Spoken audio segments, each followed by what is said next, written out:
Assalamualaikum warahmatullahi wabarakatuh. Kita berjumpa kembali di kelas Maya.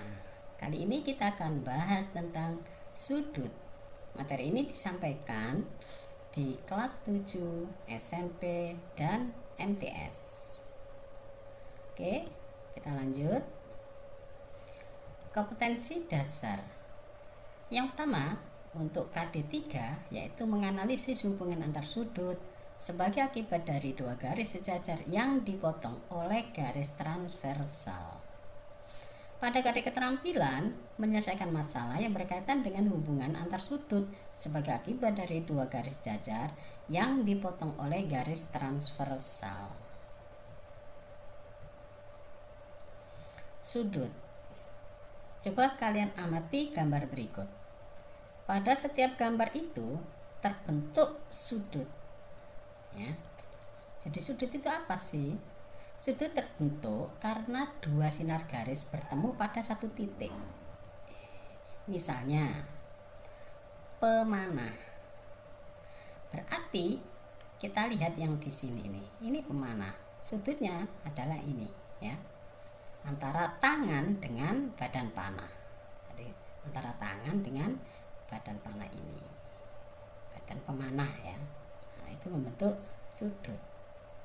Kemudian pada pemancing ini, berarti sudut terbentuk dari garis bantu merah ini, ya, yang ditambahkan untuk menunjukkan lebih jelas sudut yang terbentuk, ya. Jadi ini ada garis merah dan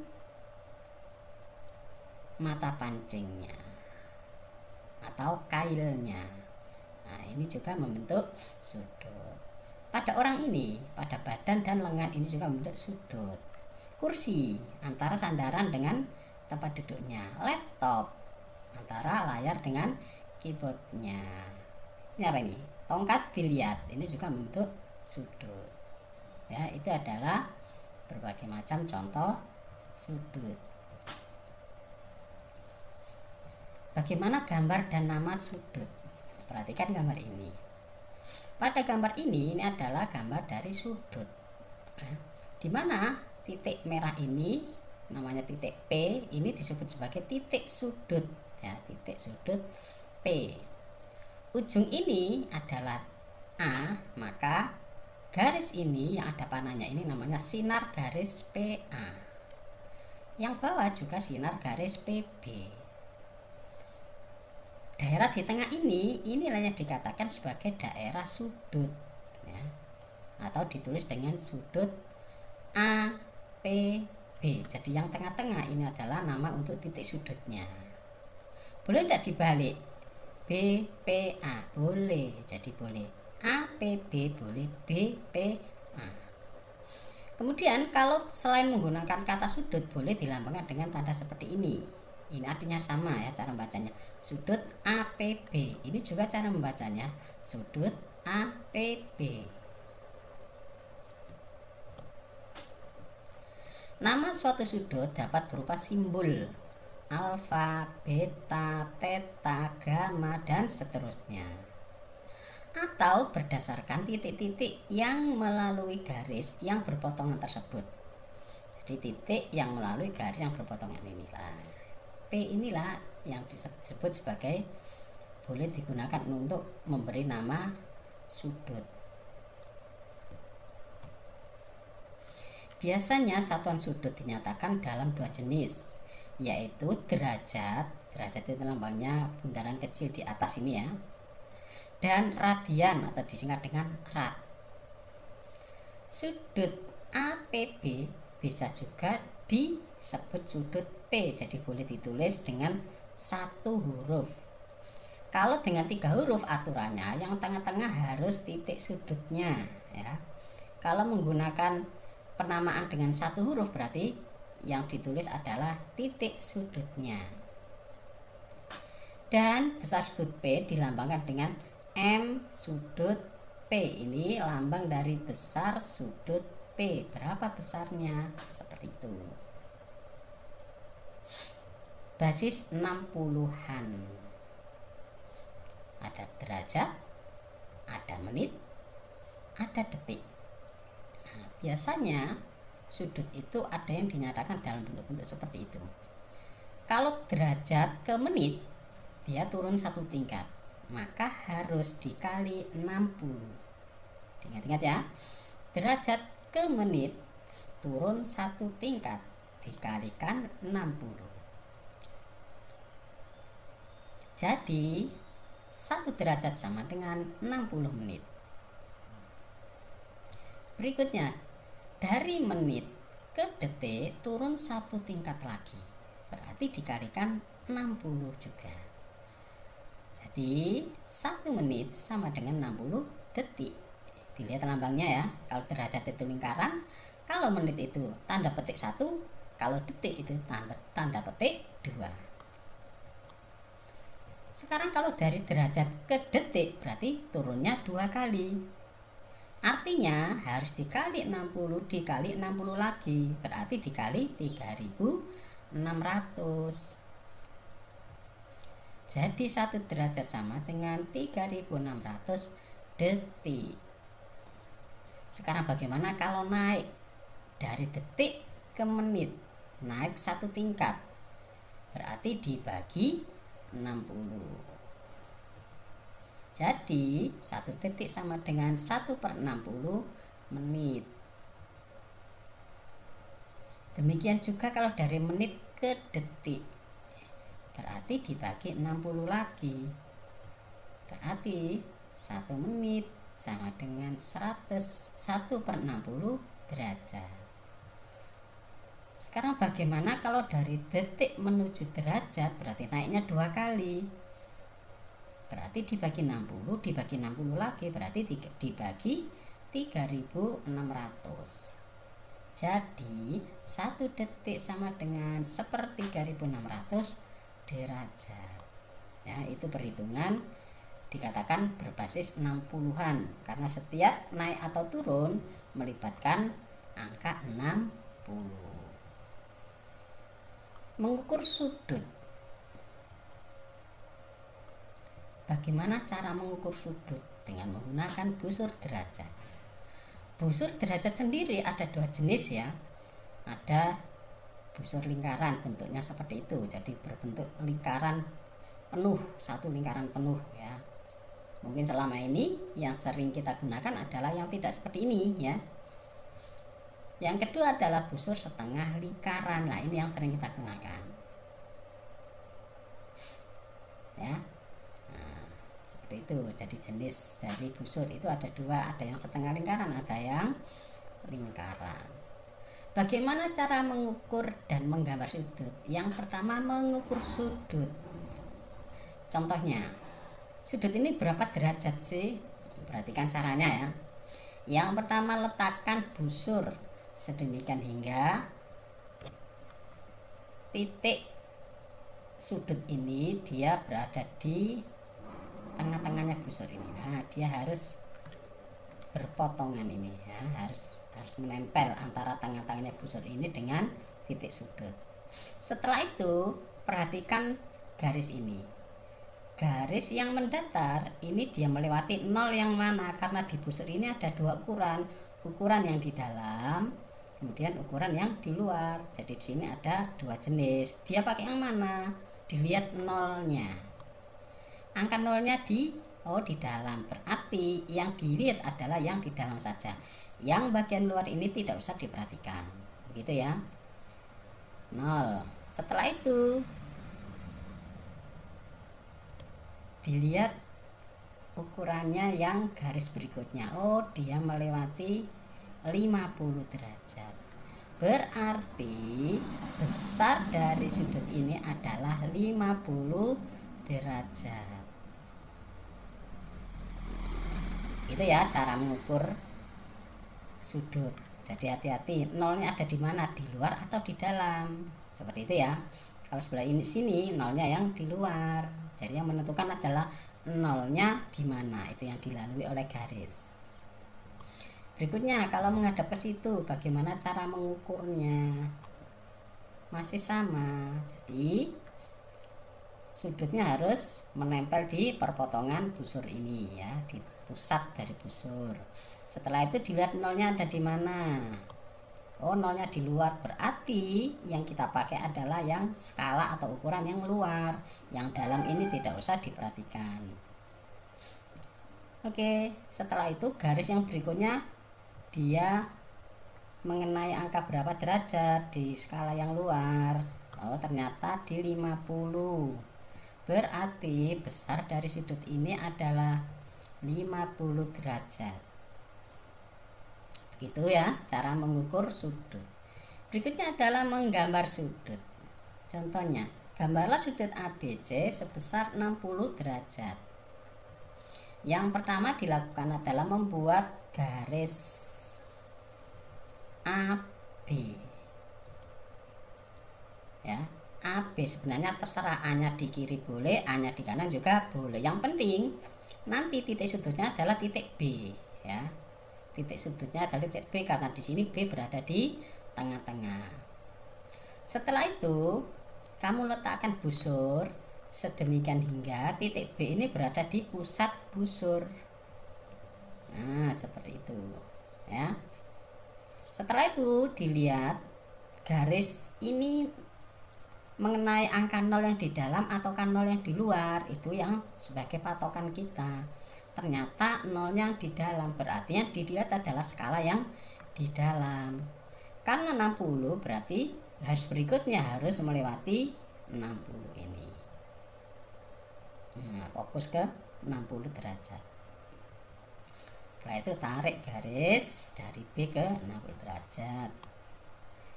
Maka titik yang atas adalah titik C. Nah, ini adalah besar dari sudut 60 derajat. Ya, itu cara menggambarnya. Sekarang untuk tambahan. Sudut antara 0 sampai 90 derajat disebut dengan sudut lancip. Sudut 90 derajat namanya sudut siku-siku. Sudut antara 90 sampai 180 derajat disebut sudut tumpul. Sudut 180 derajat disebut sudut lurus. Sudut antara 180 derajat sampai 360 derajat disebut dengan sudut refleks. Sedangkan 360 derajat disebut sudut putaran. Ya, itu adalah jenis-jenis sudut. Nah, sekarang kita melukis sudut. Apa sih bedanya menggambar dengan melukis itu? Nah, kalau istilahnya melukis berarti menggambarnya harus menggunakan jangka. Kalau melukis sudut itu harus menggunakan jangka. Otomatis jangka dan penggaris. Tidak boleh menggunakan busur derajat. Ya. Sekarang yang kita lukis yang pertama adalah sudut 90 derajat. Perhatikan langkah-langkah melukisnya. Untuk melukis sudut 90 derajat, perhatikan langkah-langkah berikut ya.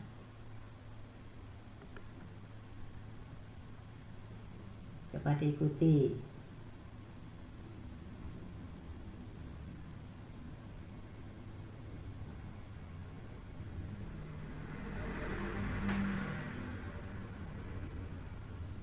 Nah, seperti itu langkah-langkahnya.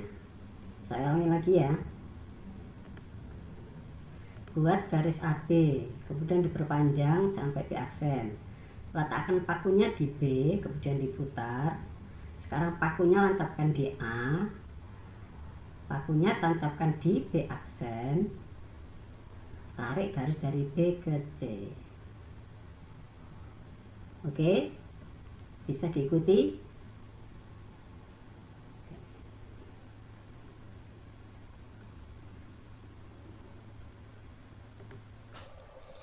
Dilanjutkan melukis sudut 45 derajat. Untuk melukis sudut 45 derajat dapat dilakukan dengan cara membagi sudut 90 derajat menjadi dua bagian sama besar. Perhatikan langkah-langkahnya. Untuk melukis sudut 45 derajat, perhatikan dan ikuti langkah-langkah berikut.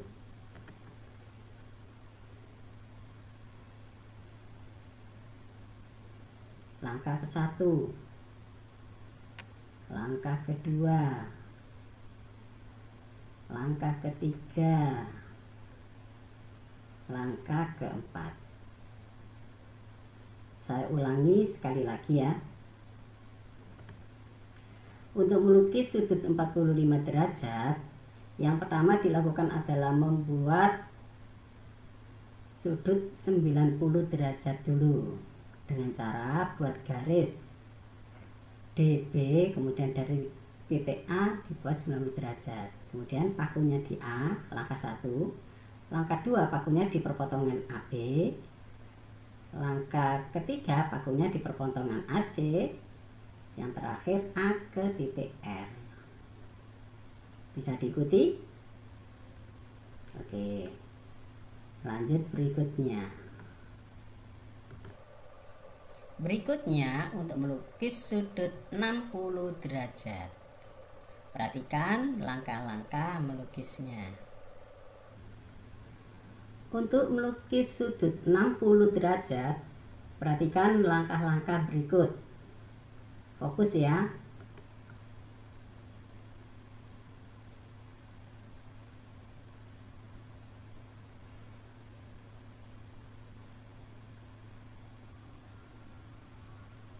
Oke, saya ulangi sekali lagi. Untuk melukis sudut 60 derajat, yang pertama buat garis AB.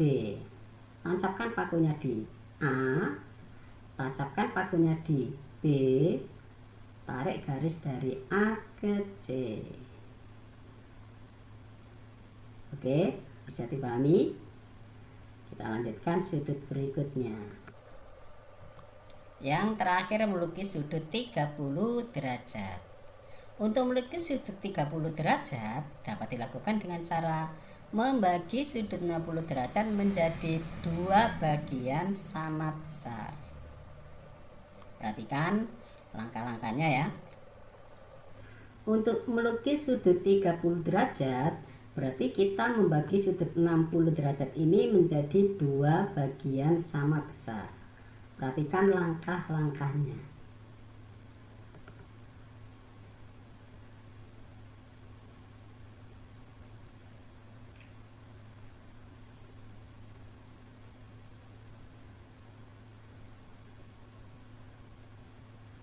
Nah, seperti itu. Coba saya ulangi sekali lagi ya. Perhatikan dengan baik. Langkah pertama, pakunya nancap di A, pensilnya memotong di kedua kaki sudut. Kemudian pakunya nancap di perpotongan yang bawah. Dilanjutkan memotong di perpotongan yang atas. Tarik garis lurus dari A ke perpotongannya. Oke, bisa dipahami? Oke. Sekarang, supaya kalian lebih mudah dalam memahami, supaya ingat dari cara melukis sudut yang tadi, kita melakukan simulasi ya, simulasi cara melukis sudut istimewa. Oke, untuk menambah pemahaman kalian, biar kalian ingat lagi ya, sekarang kita coba latihan simulasi untuk melukis sudut 90 derajat. Pada layar ini ada dua bagian. Bagian kiri adalah bahan yang akan digunakan untuk melukis. Yang sebelah kanan ini adalah tempat melukisnya. Disediakan garis, berarti harus memindahkan garis ini ke bagian itu. Nah, berarti ini langkah pertama. Langkah kedua, memindahkan jangka ini ke tempat yang harus kita lakukan. Untuk memindahkannya, kita klik di bagian pakunya sini. Kemudian pakunya ini harus nancap ke bagian mana, itu yang harus betul. Kalau salah nanti ada tulisan salah, kalau benar ada tulisan benar ya. Sekarang kita tancapkan pakunya di titik B. Nah, benar berarti. Sekarang langkah berikutnya, pakunya ini nancap kemana ya? Nah, kita pindahkan, pakunya nancap ke A. Oh benar. Nanti kalau salah ada pesan salah ya. Kemudian langkah berikutnya, pakunya nancap di mana? Oh, di B aksen. Benar.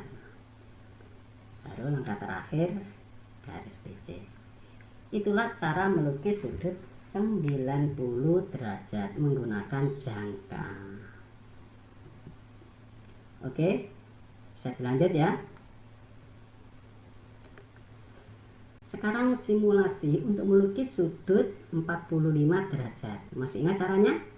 Kalau melukis sudut 45 derajat, berarti pertama kita harus membuat sudut 90 derajat dulu. Setelah itu kita bagi menjadi dua bagian. Gitu ya. Oke, sekarang kita melukisnya. Pindahkan garis AB.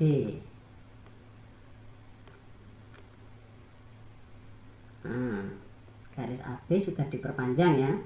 Selanjutnya garis AC, berarti titik A-nya nanti harus menempel di sini ya, sehingga nanti garis AC-nya posisinya berdiri ke atas. Kita pindah, letakkan A-nya di A. Berikutnya pada pakunya ini tancapkan di A ya, diingat-ingat pakunya nancap di A. Nah, benar. Berikutnya pakunya ditancapkan di perpotongan garis AB sini. Nah, benar. Selanjutnya pakunya ditancapkan di perpotongan A dan C. Baru terakhir tarik garis dari A ke R. Ya, itu cara melukis sudut 45 derajat. Sekarang dilanjutkan simulasi melukis sudut 60 derajat. Kita pindahkan garis AB. Kemudian pakunya tancap di mana? Ya, di A.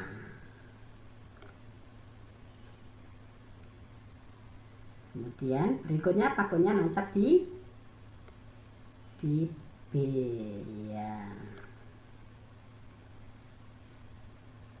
Tarik garis A ke C. Oke, ingat ya. Kita lanjutkan sudut yang berikutnya. Untuk melukis sudut 30 derajat berarti kita menggambar dulu sudut 60 derajat. Atau dengan kata lain 30 derajat didapatkan dari sudut 60 derajat dibagi menjadi dua bagian sama besar, sehingga masing-masing besarnya adalah 30 derajat. Berarti kita pindahkan jangka ini, pakunya nancap di A.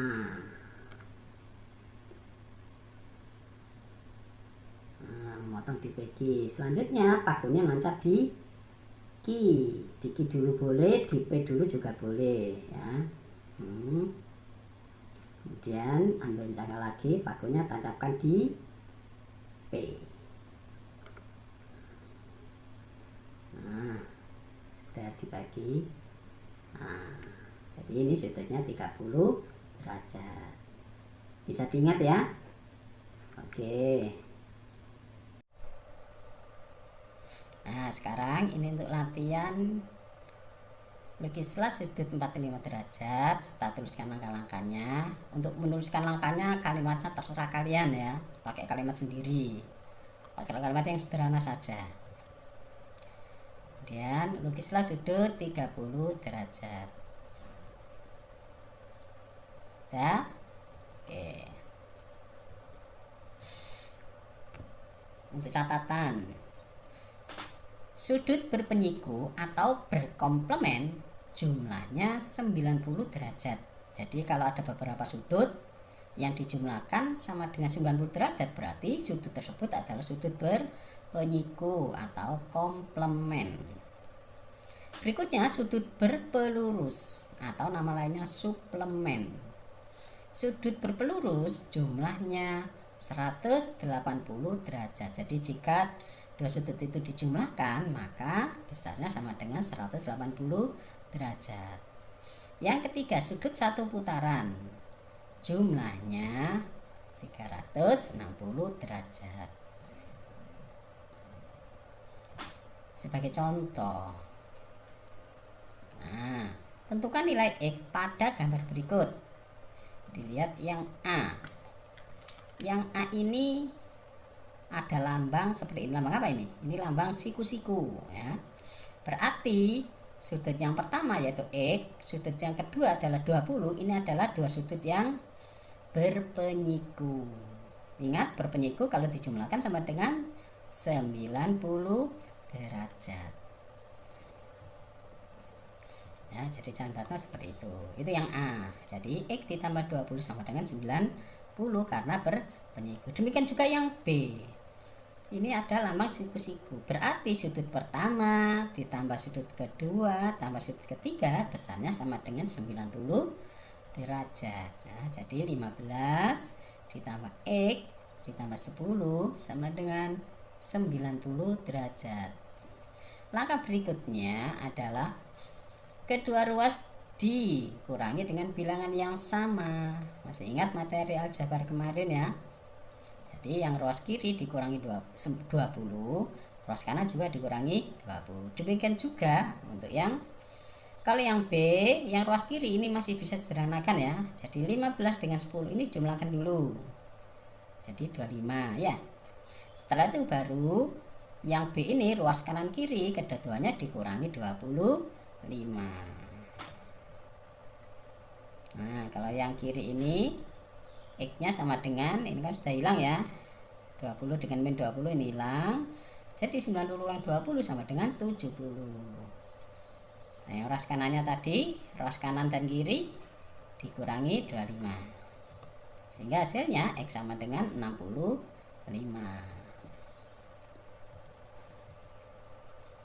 Contoh berikutnya. Langkahnya hampir sama. Y dengan 40 ini adalah dua sudut yang berpelurus karena membentuk garis lurus. Demikian juga soal yang B. 70 ditambah Y ditambah 30 ini kalau jumlahkan membentuk sudut lurus, berarti jumlahnya sama dengan 180.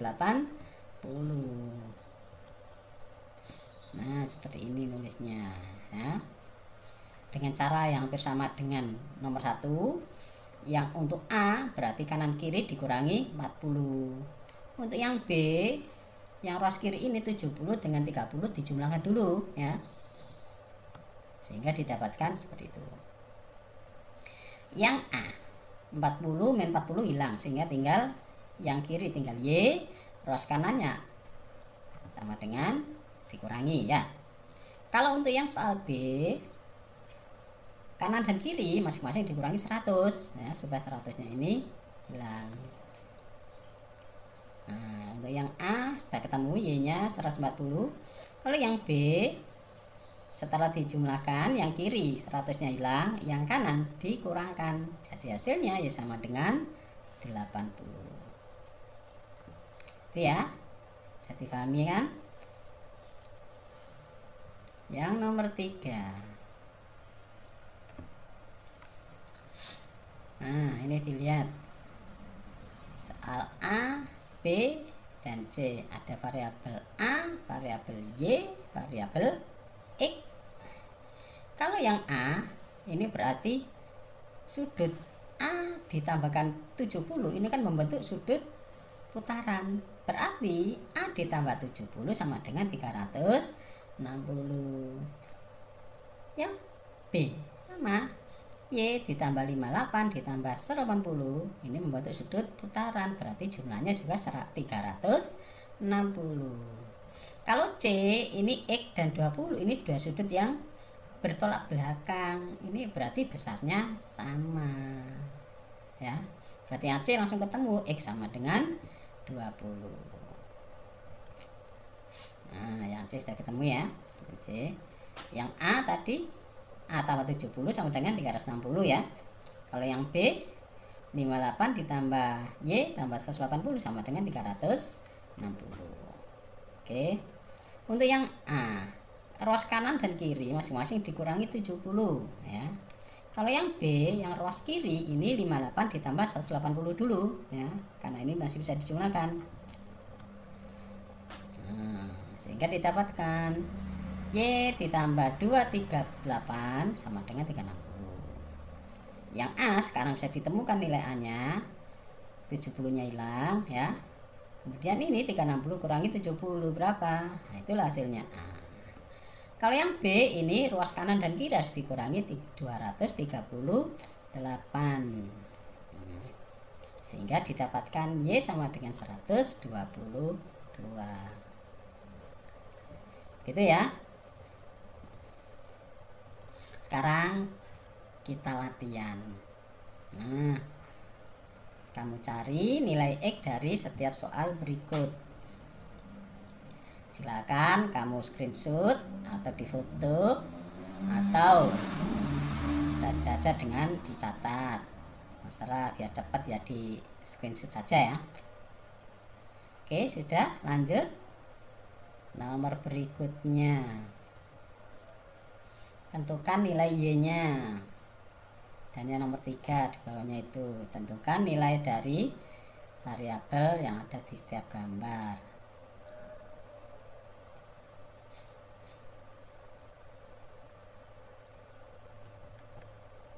Sudah cukup? Oke. Yang nomor 4. Nah, latihannya banyak sekali ya, biar kalian lebih semakin paham, semakin mendalam dalam materi sudut ini.